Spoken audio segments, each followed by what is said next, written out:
Da questo punto della montagna si vede tutta Bitti e questo è il punto in cui parte una di quelle che si possono considerare le prigioni dei fiumi, i famosi canali tombati che attraversano il centro del paese e che nei giorni scorsi sono stati sventrati, sono quasi esplosi per effetto dell'onda di piena potentissima che poi ha devastato il centro abitato.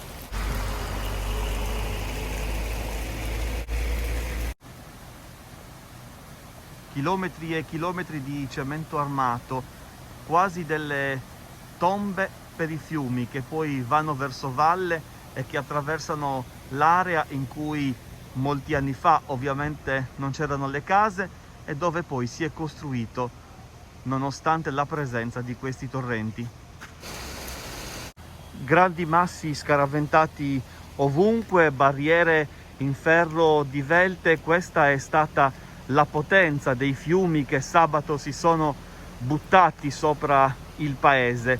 Questo è quello che è successo qui, in un punto più alto rispetto al centro abitato, ma il peggio è avvenuto nei punti in cui questi canali tombati sfiorano le case, i pavimenti delle case.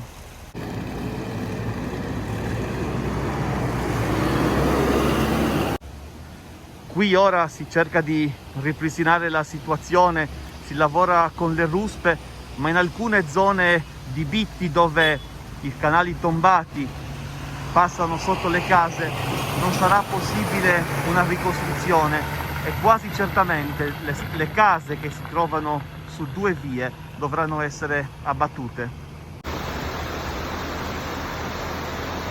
Questo è il percorso che fa l'acqua. E come vedete, a pochi metri da questo punto dove inizia il canale tombato ci sono le abitazioni che si ritrovano l'acqua dei fiumi sotto i pavimenti.